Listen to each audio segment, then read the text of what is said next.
At that time again, Mahamati the Bodhisattva-Mahasattva said this to the Blessed One. Tell me, Blessed One. Tell me, Sugata. Mention is made in the canonical books of the Blessed Ones being subject neither to birth nor to destruction. And it is declared by you that this being subject neither to birth nor to destruction is an epithet of the Tathagata. Now, Blessed One, by this being subject neither to birth nor to destruction, is a non-entity meant? And is it another name for the Tathagata, as is declared by the Blessed One? It is taught by the Blessed One that all things are subject neither to birth nor to destruction because they are not to be seen in the dualistic aspect of being and non-being. If all things are unborn, Blessed One, no one can take hold of anything because nothing has ever been born. And if that is another name of something, what can this something be, Blessed One? The Blessed One said. Then, Mahamati, listen well and reflect well within yourself. I will tell you. Certainly, Blessed One, said Mahamati the Bodhisattva-Mahasattva and gave ear to the Blessed One. The Blessed One said this to him. Mahamati, the Tathagata is not a non-entity. Nor is he to be conceived as all things are, as neither born nor disappearing. Nor is he to look around for causation in order to appear before others. Nor is he without signification. I refer to him as unborn. Nevertheless, Mahamati, there is another name for the Tathagata when his Dharmakaya assumes a will body. This is what goes beyond the comprehension of the philosophers, Sravakas, Pratyekabuddhas, and those bodhisattvas still abiding in the seventh stage. The unborn, Mahamati, is synonymous with the Tathagata. For instance, Mahamati, Indra is sometimes known as Sakra, sometimes as Purandara. Hand is Asta, Kara, Pani. The body is Tanu, Diha, Sarara. The earth is Prithivi, Bhumi, Vajamdhara. The sky is Ka, Akasa, Gugna. All these objects each in its way are designated with many names, synonymously used and discriminated.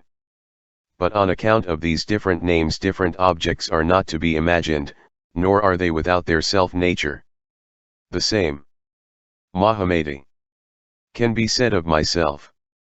For I come within the range of hearing of ignorant people. In this world of patience, under many names, amounting to 100,000 times 3 asamkhayas, and they address me by these names not knowing that they are all other names of the Tathagata. Of these, Mahamati, some recognize me as the Tathagata. Some as the self-existent one. Some as leader. As Vinayak. As Parinayaka. As Buddha. As Rishi. As Bull King. As Brahma. As Vishnu, as Isvara, as Original Source, as Kapila, as Bhuttanta, as Arishta, as Nemina, as Soma, as the Sun, as Rama, as Vyasa, as Sukha, as Indra, as Balan, as Varuna, as is known to some. While others recognize me as one who is never born and never passes away.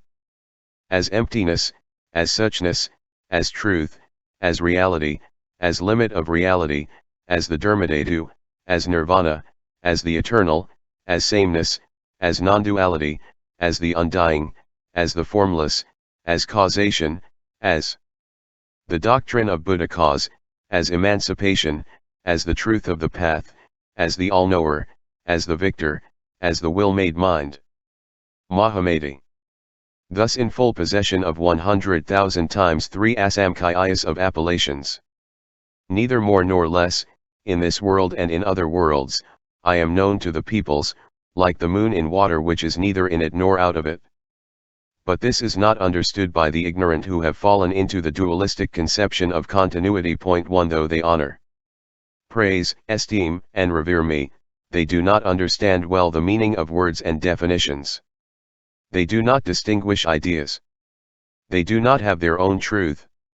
And, clinging to the words of the canonical books, they imagine that not being subject to birth and destruction means a non-entity, and fail to see that it is one of the many names of the Tathagata as in the case of Indra, Sakra, Purandara. They have no confidence in the texts where the self-standing truth is revealed.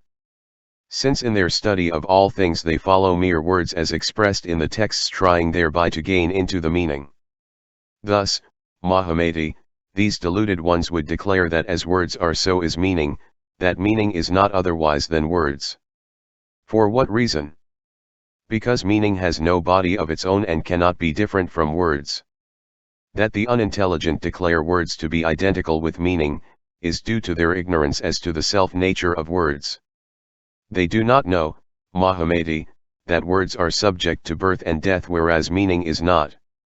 Mahamati, words are dependent on letters, but meaning is not. As meaning is freed from existence and non-existence, it is not born, it has no substratum. And, Mahamati, the Tathagatas do not teach the doctrine that is dependent upon letters. As to letters, their being or non-being is not attainable. It is otherwise with the thought that is never dependent on letters. Again, Mahamati, anyone that discourses on a truth that is dependent on letters is a mere prattler because truth is beyond letters. For this reason, Mahamati, it is declared in the canonical text by myself and other Buddhas and Bodhisattvas that not a letter is uttered or answered by the Tathagatas. For what reason? Because truths are not dependent on letters. It is not that they never declare what is in conformity with meaning. When they declare anything, it is according to the discrimination of all beings. If Mahamati, the truth is not declared one in words, the scriptures containing all truths will disappear, and when the scriptures disappear there will be no Buddhas, Sravakas, Pratyekabuddhas, and Bodhisattvas. And when there is no one to teach, what is to be taught and to whom? For this reason, then, Mahamati, the Bodhisattva-Mahasattva is not to become attached to the words of the canonical texts. Mahamati, owing to the functioning of the minds of sentient beings, the canonical texts sometimes deviate from their straightforward course. Religious discourses are given by myself and other Tathagatas, Arhats, fully enlightened ones in response to varieties of faiths on the part of beings. In order to remove them from the bondage of the Siddha, Manas, and Manovijnana, and not for the attainment and establishment of self-realization which issues from noble wisdom. When there is the recognition of the fact that all things are characterized with imagelessness and that there is nothing in the world but what is seen of the mind itself, there is the discarding of the dualistic discrimination. 1. According to the Chinese versions, Upadaya and Upadaya in this connection is not quite intelligible.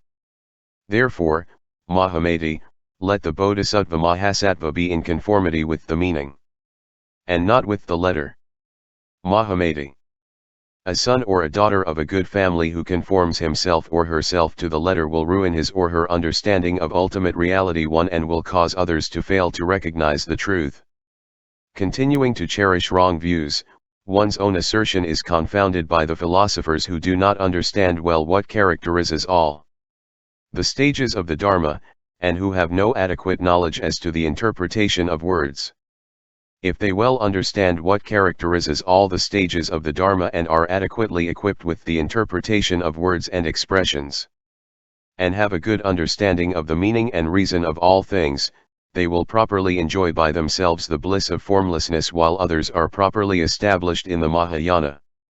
Being properly embraced in the Mahayana they will, Mahamati, be in the embrace of the Buddhas, Sravakas, Pratyekabuddhas, and Bodhisattvas. Being embraced by the Buddhas, Bodhisattvas, Pratyekabuddhas, and Sravakas, they will in turn embrace all beings. Embracing all beings they will embrace the good Dharma. The good Dharma being embraced, the Buddha seeds will not be destroyed. When the Buddha seeds are not destroyed, the excellent abodes will be attained. When thus these excellent abodes are attained, Mahamati, the Bodhisattva-Mahasattvas will see to it that all beings, being established in the Mahayana, are born there in the excellent abodes, and fortifying themselves with the tenfold supernatural power and assuming various forms. They will discourse on the Dharma in conformity to its true nature, and with a thorough knowledge of various wishes and characteristics of beings. Now the true nature of things is characterized by non-differentiation and trueness, it is neither coming nor departing, it puts a stop to all idle reasonings, and it is called the truth. Therefore, Mahamati, let son or daughter of a good family take good heed not to get attached to words as being in perfect conformity with meaning, because the truth is not of the letter. Be not like the one who looks at the fingertip. For instance, Mahamati, when a man with his fingertip points at something to somebody, the fingertip may be taken wrongly for the thing pointed at. In like manner, Mahamati, the people belonging to the class of the ignorant and simple-minded, like those of a childish group, are unable even unto their death to abandon the idea that in the fingertip of words there is the meaning itself, and will not grasp ultimate reality because of their intent clinging to words which are no more than the fingertip to them. To give another illustration, Mahamati, boiled rice is the proper food for infants, to whom suppose somebody gave uncooked food to eat. In this case, this one is to be considered to be out of his sense because of his not knowing how to prepare food properly. So it is with that which is neither born nor destroyed, Mahamati. It will not manifest itself to anybody unless he is well disciplined in it. Therefore, you should most assuredly discipline yourself in this and not be like one who grasping his own fingertip sees the meaning there. For this reason, Mahamati, you should energetically discipline yourself to get at the meaning itself. Mahamati, the meaning is alone with itself and is the cause of nirvana. Words are bound up with discrimination and are the carrier of transmigration. Meaning, Mahamati, is attained from much learning, and this much learning, Mahamati, means to be conversant with meaning and not with words. To be conversant with meaning means to ascertain the view which is not at all associated with any philosophical school and which will keep not only yourself but others from falling into the false views. Being so, Mahamati, this is said to be learned much in meaning. Therefore, let seekers for meaning reverently approach those who are much learned in it. But those who are attached to words as being in accord with meaning, they are to be left to themselves and to be shunned by truth seekers. 77.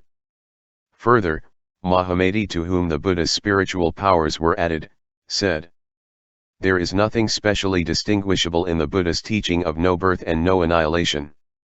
Why? Because all the philosophers also declare, blessed one, their causes to be unborn and not to be annihilated. And you, too, blessed one, declare space, apratisamkhanirodha, and nirvana to be unborn and not to be annihilated. The philosophers declare, blessed one, that the world rises from causal agencies and causation. While the Blessed One too declares that the world takes its rise from ignorance, desire, deed, discrimination, which work in accordance with the law of causation. Both thus refer to causation, the difference being in names only. So with the rise of external objects, both you and they assume external causation. Thus, there is no distinction between your teaching, blessed one, and that of the philosophers. With them there are 9 substances which are regarded as unborn and not to be annihilated. Atoms, Supreme Soul, Isvara, Creator, etc. While, blessed one, you assert that all things are neither born nor annihilated as their being and non-being is unattainable. Now as the elements are indestructible, their self-nature is neither born nor annihilated. While following various courses of transformation, what constitutes their essential nature is not abandoned. Though your notion of the elements may differ in form, blessed one, it is what has been imagined by all the philosophers as well as by yourself. For this reason this teaching of yours has nothing distinctive. If there is anything distinctive by which the teaching of the Tathagata excels that of the philosophers, pray tell me. Blessed one. If there is nothing distinctive in your own teaching, we can say that there is something of Buddhahood in the teaching of all the philosophers, because in them there is a cause pointing to no birth and no annihilation. It was declared by the Blessed One that many Tathagatas are not born simultaneously in the same district in one world. But if the rule of cause and effect with regard to being and non-being holds true, and your own teaching leaves nothing contradicting behind, there must be many Tathagatas rising at the same time and in the same locality. The Blessed One said, Mahamati, my teaching of no birth and no annihilation is not like that of philosophers who also speak of no birth and no annihilation. Nor is it like their doctrine of birth and impermanency. Why? Because, Mahamati, that to which the philosophers ascribe the characteristics of no birth and no change is the self-nature of all things. But mine is not that which falls into the dualism of being and non-being. Mine, Mahamati, goes beyond the dualism of being and non-being. Has nothing to do with birth, abiding, and destruction. Is neither existent nor non-existent. How is it not non-existent? Because multitudinousness of objects is to be seen as like Maya and a dream. I say that it is not non-existent. How is it not existent? Because there are no characteristic signs to be perceived as belonging to the self-nature of things. They are seen in one sense as individual objects and not seen as such in another sense. Again, they are something in one sense graspable and in another sense ungraspable. For this reason, things are existent and non-existent. But when it is understood that there is nothing in the world but what is seen of the mind itself, discrimination no more rises, and one is thus established in his own abode, which is the realm of no work. The ignorant work and discriminate, but not the wise. Mahamati, the doings of the ignorant are unrealities discriminated, realities confounded. They are like the city of the Gandharvas, like magically created figures. To illustrate, Mahamati. Here is a city of the Gandharvas where children see magically created people, merchants, and many others, going in or coming out, and imagine that they are really people going in and coming out. It is owing to this discrimination characterized by perturbation that such takes place. It is the same, Mahamati, with the ignorant, that they have a confused perception of birth and no birth. There is really nothing made or unmade, like the rising of magically created people. For magically created people are neither born nor annihilated, because here is no question whatever as to their existence or non-existence. In like manner, all things have nothing to do with birth and destruction, except that the ignorant cherishing false ideas imagine the birth and annihilation of objects. It is, however, not so with the wise. By false ideas it is meant that objects are not judged as they are in themselves. They are nothing else. When reality is discriminated other than it is, there is the clinging to the idea that all things have their self-nature and what is alone by itself is not seen. And when what is alone by itself is not seen, there is no disappearance of discrimination. For this reason, Mahamati, an insight into formlessness excels, and not an insight into form. As form causes another birth, it excels not. By formlessness, Mahamati, is meant the disappearance of discrimination. No birth and no annihilation. One, this I call nirvana. By nirvana, Mahamati, is meant the looking into the abode of reality as it really is in itself. And when, along with the turning back of the entire system of mentation, there is the attainment of self-realization by means of noble wisdom, which belongs to the Tathagatas, I call it nirvana. Point 2. One added after the Chinese translations. But Wei has animita instead of aniradha. 2. This digression on nirvana somehow found its way here. 78. So it is said. 86. In order to remove the notion of birth and to accomplish that of no birth, I teach the doctrine.